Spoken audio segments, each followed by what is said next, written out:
Hello, and welcome to United for Peace, Episode 3.3, The Indonesian National Revolution, Part 3.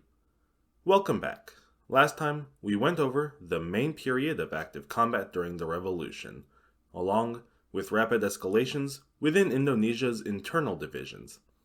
Today, we are going to see these internal divisions drag Indonesia to the brink of a nationwide civil war as the army is divided against itself, the army butts heads with the government, and the government butts heads with the nation's radicals.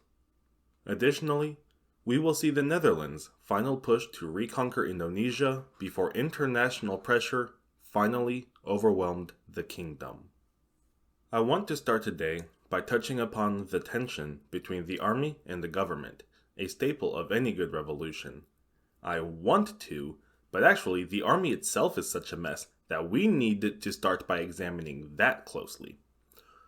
At this point, the army consisted broadly of two types of soldier. One who was fervently revolutionary, trained by the Japanese, or at least never trained by a pre-occupation institution, and who specialized in guerrilla warfare. The other, formerly of the Dutch colonial army, who tended to be less populist, more concerned with professionalism, and believed the Dutch surrender in 1942 released them from their oath to the crown of the Netherlands. Although the army elected one of the former as its supreme commander in November 1945, the Central Republican government distrusted this sort to a great extent and favored the latter, who came to dominate the General Staff and Ministry of Defense. Again, the supreme commander of the army was of the fiercely revolutionary variety, while his senior staff were of the professionally minded variety, a split further reflected throughout the ranks. And so, the army itself was split between those who would likely side with the government in any showdown, and those who would side with the army if it tried to assert its own dominance. Further complicating the relationship between the army and the government was Amir Syarifuddin's distaste for the zealous revolutionary class of soldiers, which I cannot stress enough, includes the supreme commander. So much did he resent anything associated with the Japanese occupation. And he was the Minister of Defense at this point, mind you. I suppose I should finally introduce this supreme commander. Sudirman was a pious Muslim born in Central Java. He joined a Japanese-sponsored unit known as the Defenders of the Homeland as a battalion commander in 1944. Despite putting down a rebellion of other soldiers, he was arrested by Japanese forces in 1945. When the Declaration of Independence was announced in mid-August, though, he led a breakout from the internment camp he was held in, then proceeded to Jakarta, where he actually met President Sukarno personally. It was not long before he was elected Supreme Commander of the Army on November 12, 1945. It was a close vote, but when he commanded an assault on British and Dutch forces in the central Javanese town of Ambarawa, leading to a British withdrawal, his popularity soared. And now he opposed Syarifuddin for trying to politicize the army along Marxist lines. Marxism was an atheist ideology after all, and Sudirman was again a pious Muslim. Remember, revolutionary zeal does not necessarily imply radical ideology in the Indonesian national revolution. So, the top civilian and military officials within the realm of national defense actively distrusted one another. This is not a recipe for success, generally. But again, there were elements of the army whose loyalty went to the government above the army itself. Then, you have the military police, which were kind of on neither side. They were by and large loyal to Syarifuddin personally. Stepping into the political arena from here, Syarifuddin expanded his personal power base by gaining the loyalty of many in the national youth groups, taking them and founding the more organized socialist youth. Basically, all the rambunctious young adults that are really into socialism but were not communists would work on his behalf. Building on this, Syafuddin and Prime Minister Syakhrir's followers merged to create the Socialist Party in December 1945, the month we apparently could not escape last episode. Although the party split again in 1947 along personal factional lines for Syafuddin or for Syakhrir, it would be the primary supporter of the government so long as these two men held on to power. Meanwhile, a few other parties came about around this period. There is Masyumi, the main Islamic political party, composed of two incorporated member organizations. But we really don't have to worry about them. Just know that they were out there, and Islam was a powerful enough political force to get its own party. Second, the Indonesian Nationalist Party was revived in January 1946. Sukarno was not appointed as its chair, despite definitely being its most popular member and, president of the country. However, since he was president, he felt he was supposed to be above politics. And yes, that is just as ridiculously idealistic as it sounds. And now it is time to return to someone I briefly introduced before, described in Tempo as father of the Republic of Indonesia and a controversial national hero. Tan Malaka returned from his exile in the Soviet Union in 1942, but he laid low throughout the Japanese occupation. Obviously, they would kill him immediately if they found out who he was. When the Japanese surrendered to the United Nations allies in August 1945, he revealed his identity in Jakarta just in time for the revolution. He immediately attracted a large following, and by October 1945, the Communist Party reconstituted itself. Now, however, Malaka had thrown out his old Stalinist ideas in favor of what he called national communism, whereby Indonesia would seek its own path to socialism and a unique formulation to the socialist state. This new party experienced some of its own internal conflict and even clashed with Republican army units in February 1946, though that fighting died down not long after. The clashes followed Tan Malaka's organization of a coalition against Syakhrir called the Struggle Union, opposing the Prime Minister's willingness to negotiate with the Dutch. The Communist Party, many youth leaders, including a future vice president, and most armed irregulars supported this coalition's demand for 100% independence. Ironically, given the presence of youth movement leaders, many of Syakhrir and Syafuddin's leaders were even present in the coalition. This helped bring Sukarno back to the center of political action. He could appeal to the masses of Java as the only actually Javanese individual among the Central Republican leaders. Furthermore, he adopted the rhetoric of the radicals while succeeding in quietly supporting the diplomatic sort of approach at that very time being opposed by the Struggle Union. To borrow a term from Mike Duncan, he became the indispensable man of the revolution, the one to whom people appealed to arbitrate conflicts, and who gave the revolutionary cause a touch of legitimacy. So, you have the Communist Party, led by a familiar national hero and largely supported in the countryside, the Socialist Party, led by two of the most influential of the Republican elite and supported by great swaths of the youth movement, and the Nationalist Party, led by the president and largely supported by the Javanese bureaucracy and partially Sumatra. And of course, there is also the Islamic Party, Masyumi, running around out there, who will be partially responsible for the organization of armed groups who will be involved in some ethnic clashes we will see at later times. The socialist-nationalist split bled even into the army, between the rank-and-file, mostly irregular soldiers, and the highly professionalized officer corps of the regular army. Now, of course, these people do not always fall into one camp or the other based on those lines exactly, but that is the general trend. All of this on top of the military commander's feud with the defense minister, top minister's quasi-coup of the president we've seen, and the division among the radical left. What a mess.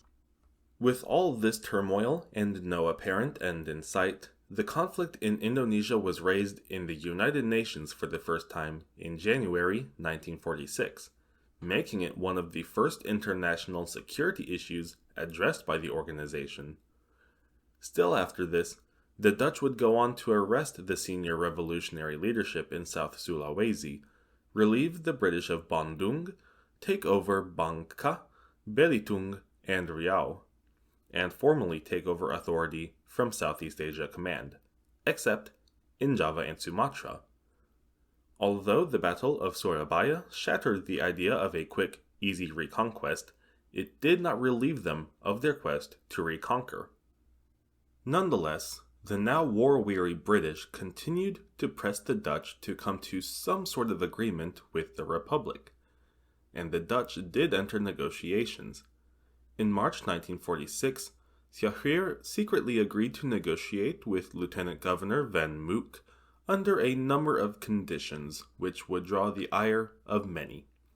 This included the de facto recognition of Republican sovereignty in Java, Madura, and Sumatra, implying Dutch sovereignty and all other territories of present-day Indonesia.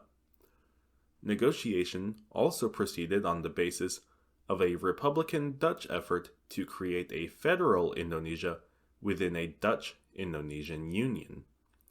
Kinda like, fine, govern yourselves, but you're still subjects of the crown, alright? Negotiations broke down in April, however, as a Dutch election on May 17th made the government unwilling to be seen making any concessions to the Indonesians. Oh yeah, and Van Mook decided on his own to set up a federal Indonesia under Dutch control, entirely unilaterally, before any formal agreement or authorization from his government, as if he had a divine mandate to keep inflaming Indonesian hostility.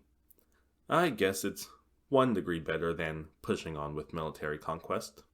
But now we reel ourselves back to March 1946, when a chain of political clashes brought Indonesia near the brink of civil war. Though the result ultimately left the Republic more unified than ever before. This march was marked by infighting among the left wing of the revolution. Classic.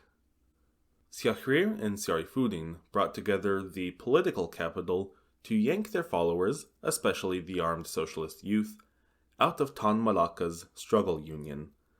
The same month, the struggle union held a conference in Malang to discuss strategy. How to ensure the revolution carries on with a class character and won't be betrayed by weak elites, how to mainstream armed organization, etc., etc. But Saifuddin sicked the socialist youth and military police on it, arresting the union's leaders, including Malaka, who would be held for 2 years without trial. This did not put a stop to all radical activity, even for a little bit, however. As the government set up itself in Yogyakarta, members of the opposition naturally flocked to the host city of a rival court, Surakarta. Although a monarch resided in Surakarta, along with a nearby subsidiary prince, the radicals pretty thoroughly took control of the city, as neither of these royal-blooded men had any noteworthy revolutionary skills. Saifuddin and the government tried to quell the organized unrest there, but Suderman, the army's radical supreme commander, stepped in alongside local officers to thwart the effort. On June 1st, 1946, the central government gave in to pressure from the opposition and abolished the prerogatives of Surakarta's regional princes outside of the walls of their own courts, now granting complete control of the city to the radical opposition. This led to more trouble just later that month. After Vice President Hatta elaborated the government's limited negotiating position in a speech on June 27, 1946, radicals in Surakarta arrested Sjaagir and other government officials when they stopped after a trip to East Java. They considered this position a betrayal of 100% independence. Now remember, Syahrir was Prime Minister of the Republic. Now, the radicals in Surakarta believed this move would leave Sukarno, Sudirman, and the other 100%ers in charge of things. Instead, it prompted Sukarno to declare martial law and demand Syahrir's release. Supreme Commander Sudirman, however, refused, creating a tense standoff with Yogyakarta. And so, on June 30th, Sukarno delivered a radio broadcast denouncing this activity, so ruinous to the unity of the nation. As they regularly did, this appeal by Sukarno shook the confidence of the opposition, who released Syahrir that night. And then the government went ahead and arrested several prominent opposition leaders further. Sudirman and the army demanded these prisoners be released, taking it upon themselves to do so when the government sat on it. Afterwards, on July 30th, the army sent a delegation to Sukarno demanding he dismiss the entire cabinet and put Sudirman in charge of security affairs. Instead, Sukarno had this entire delegation arrested as well. Government supporters then took it upon themselves to capture about 100 more opposition members. This is now known as the July 3rd affair. In a moment rather rare for revolutions, the parties involved seemed to generally realize just how close to civil war this brinksmanship had gotten them. Following this, Sudirman adopted a more flexible stance towards the government and independence policies. In return, rather than blame Sudirman, the government blamed the struggle union's founding face, Tan Malaka, for this intense political rivalry. Syahrir, though not domestically popular, was kept around because dismissing him would damage diplomatic efforts. Again, the allies of World War II did not like dealing with former Japanese collaborators, which meant most of the high-ranking Republican officials. All the while, the Dutch continued pursuing their dream of a federal Indonesia-Dutch union. In July, they held a conference in Malino, South Sulawesi, which was attended by 30 representatives from various Indonesian princes, Christians, and ethnic groups from Kalimantan and East Indonesia. These representatives largely supported a federal state and some form of continued connection to the Netherlands. However, many of the Dutch were surprised in a way only patronizing colonizers can be surprised. It came as a shock to them that the Indonesians actually expected some degree of genuine autonomy. Nevertheless, they hatched plans to form a state in Kalimantan and East Indonesia, beginning a process of federalization. In spite of continuing disagreements, the Netherlands and the Republic of Indonesia finally settled on their first diplomatic agreement in November of 1946. The Dutch didn't really want to do this, but the British were set on withdrawing forces from Java and Sumatra in December, and they insisted that the Dutch reach some sort of agreement before this. The two sides agreed to a ceasefire in Java and Sumatra in October, and on November 12th, the Netherlands recognized the Republic as the de facto authority in Java, Madura, and Sumatra. And they agreed to work together to create a federal United States of Indonesia by January 1st. The Republic would be one of the states, and the Dutch monarch would become the symbolic head of a Dutch-Indonesian union of sovereign states. This compromise did not last long, and ratification in both countries were hotly contested on account of the concessions granted. While November 1946 contained this new peace agreement, the Dutch position in South Sulawesi came under new pressure. Republican youths with new military training returned from their temporary exile in Java. In response, the Dutch dispatched one of their most infamous commanders of the whole conflict, Captain Raymond Westerling. His brutal methods, quickly emulated by other anti-republican elements, killed at least 3,000 Indonesians over the next 3 months. The Republican youth, especially, suffered debilitating losses.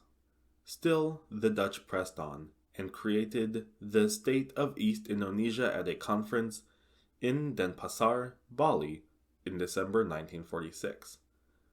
Despite the Dutch control, Indonesia Raya was adopted as the new state's anthem, and a pro-Republican politician fell barely short of being elected president, clearly indicating strong nationalist sentiment among the population.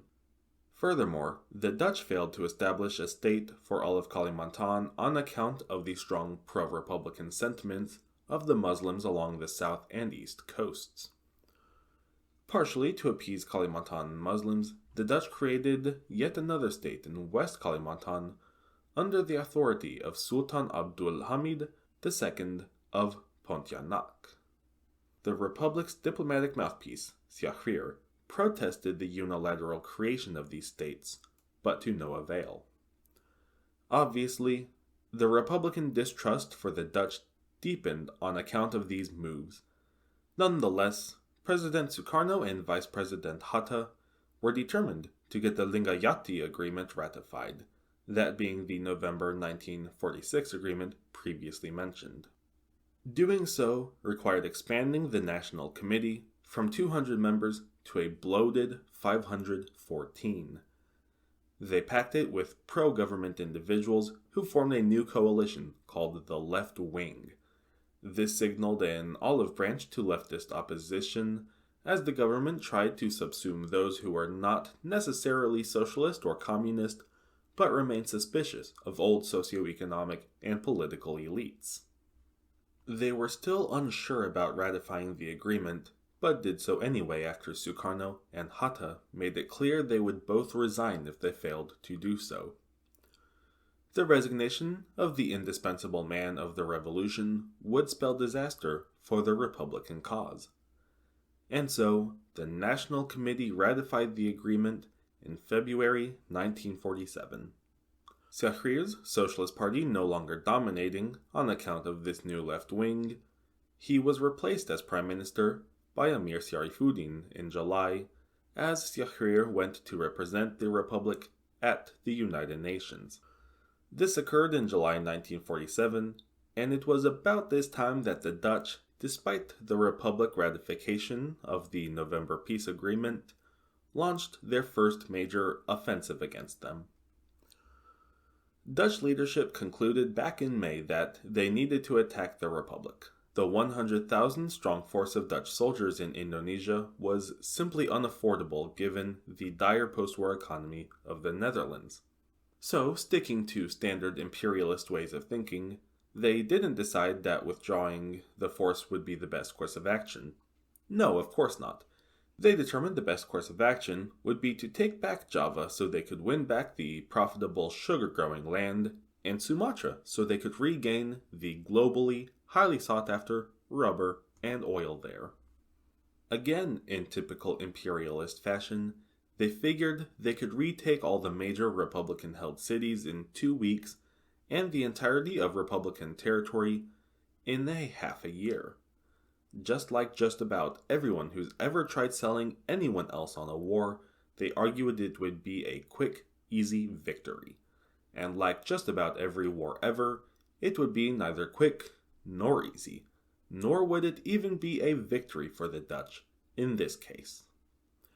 It might have been all of the above actually, but as people like to forget, war is inherently political, and so you cannot divorce quote-unquote military reality from external political considerations. The Dutch launched their first police action, quote-unquote, at midnight of July 20th, 1947, and to their credit, the actual military operation was quick and pretty easy for them. They swiftly occupied every deep water port in Java, along with most major cities, along with their rubber plantations, oil fields, and coal mines of Sumatra. Van Mook wanted to continue on to take Yogyakarta and install a more docile republican regime. The Dutch probably would have done it too if not for the strong diplomatic protests from the United Kingdom and United States of America. This is when the United Nations became directly involved, leaving the Dutch diplomatically cornered and unable to safely achieve their political goals in the end. India and Australia in particular supported the Republicans in the United Nations, along with the Soviet Union. India supported movements for independence from European empires generally, and Australia's population tended to hold strong opinions against Dutch colonialism. It was destabilizing to their backyard. The Soviet Union, of course, always opposed European colonial empires for PR if nothing else. Meanwhile, the USA and the UK, while strong allies of the Netherlands, disagreed with the prevailing mood in Dutch politics, that mood being, of course, that history and common sense gave them the right to determine the destiny of Indonesia's development. Since this was literally not even a full 2 years after the end of World War II at this time, the USA and UK held, at least nominally, a strong position in favor of the self-determination of peoples, convinced that a strong global commitment to this concept was the only way to prevent the rise of more belligerent despots.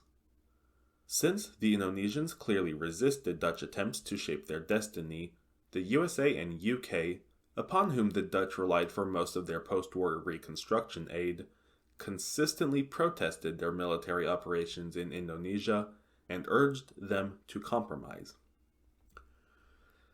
As the leading powers of the world were more or less in agreement that the Netherlands could not simply dictate the future of Indonesia, the United Nations became a forum for scrutinizing Dutch actions in the archipelago. This put even more pressure on the Netherlands to find a quick solution to the conflict.